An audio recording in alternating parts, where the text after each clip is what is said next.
The desert night stretched endlessly, a black canvas speckled with cold, indifferent stars. Captain Marcus Hale had walked enough battlefields to know that silence in a war zone was never truly silent. It carried threats, hidden and lethal. Every whisper of the wind, every distant echo was a warning. Tonight, the air felt heavier, charged with anticipation, as if the desert itself were holding its breath. His platoon had returned hours earlier, bodies exhausted, faces streaked with dust and sunburn. They should have been sleeping or trying to, but orders had arrived. A recon team had gone silent near a canyon 5 miles east. Command called for a rescue mission, and Marcus didn't wait for the brief. One reason drove him: Staff Sergeant Elijah Brooks. Brooks wasn't just a soldier. He was a man you trusted without hesitation, the type who had saved Marcus's life countless times without ever asking for recognition. He was steady under fire, calm in chaos, a brother chosen in a world where trust was scarce. And now he needed Marcus. Leading a 4-man team, Marcus moved across jagged desert terrain. The pale moon offered little guidance. Shadows twisted across the canyon walls, hiding the shapes of rocks and possibly enemies. Private Lawson, the youngest in the squad, whispered, "Cap, you think they're okay?" "They're alive," Marcus said firmly. "Brooks doesn't go down easy. None of them do." They approached the canyon rim.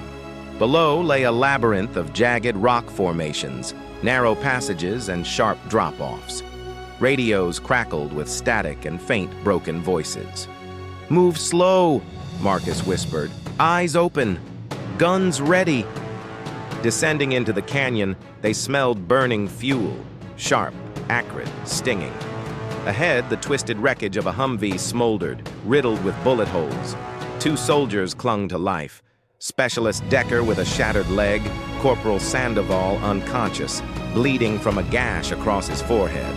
A third, shot in the shoulder, coughed weakly. "Captain Hale. Ambush.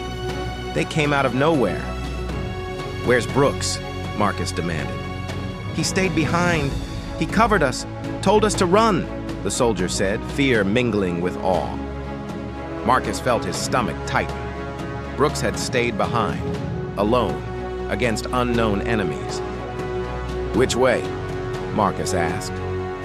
The soldier pointed to the narrowest, darkest canyon path. "Jensen, you're with me," Marcus said, cold but steady. "We're going after him." Sergeant Ruiz protested. "Sir, we can't go any farther. We need to stabilize the wounded and call for evac. Going in there." "Leaving him is a death sentence," Marcus interrupted. "I'm not doing it." Jensen nodded. Brooks had saved her life months ago. Now it was their turn to repay the debt. The canyon swallowed them. The wind died. Every step echoed ominously. Night vision goggles painted jagged rocks in eerie green light. Half a mile in, Jensen froze. Shadows moved ahead, 3 armed figures dragging someone between them. It was Brooks, bound, bloody, barely conscious, uniform torn. Marcus's pulse surged. On my mark, 3 hostiles, 2 guns, 1 wounded friend. Marcus and Jensen struck. 2 enemies fell instantly. The third ran, firing blindly. Marcus tackled him, driving his elbow repeatedly until the man stopped moving. Brooks's eyes fluttered open. "Marcus!" "I've got you," Marcus said, gripping him tight. "You shouldn't be here," Brooks whispered. "There's nowhere else I'd be." Jensen freed Brooks's hands. Every step forward was a battle. Brooks could barely stand. Voices echoed behind them, more hostiles closing in. "Leave me," Brooks gasped. "Not in a million lifetimes," Marcus said firmly. They ducked into a narrow alcove. Bullets sparked against stone. Brooks, despite his pain, aimed and shot a hostile perched on a ledge. Precision perfect, despite weakness. The canyon erupted. RPGs streaked across the sky. Gunfire lit walls in fiery flashes. Dust and smoke choked the air. Marcus's jaw tightened. Ammo ran low. Time was running out. A radio crackled. "Rescue team inbound! Coordinates!" Marcus fired the last flare skyward. Red light painted the canyon walls like blood.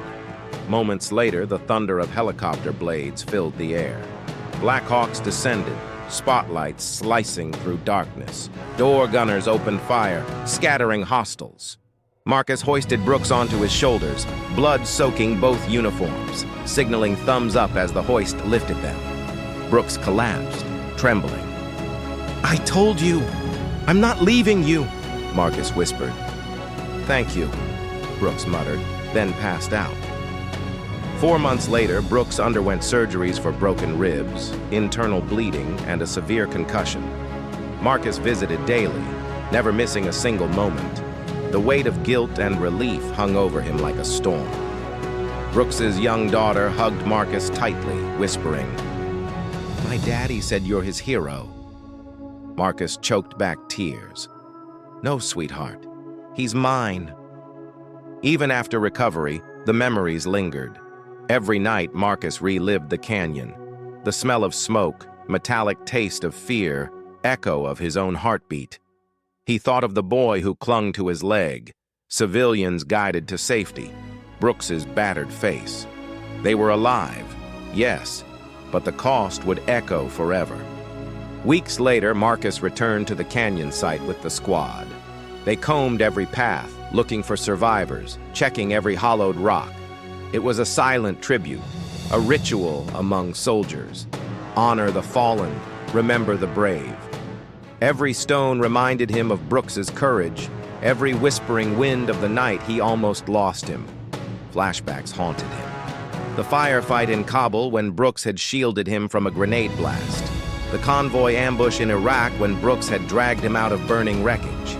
Nights in the desert, sharing stories about home, family, and why they fought.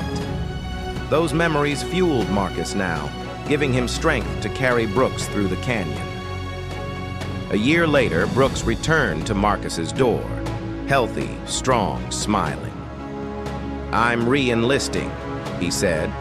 "I requested one thing, to serve with you again." Marcus felt emotion swell. "You're an idiot." "Takes one to know one," Brooks grinned. They shook hands. Brothers again, unbreakable. The bond forged in war is measured not in medals or promotions, but in moments when one man refuses to abandon another, when courage overcomes fear, when promises outweigh chaos. Marcus knew more battles would come. But some heroes aren't born. They're forged in fire, bonded by loyalty, and defined by the lives they refuse to leave behind. For Marcus and Brooks, that bond would never break. Not in this canyon, not in any war, not ever.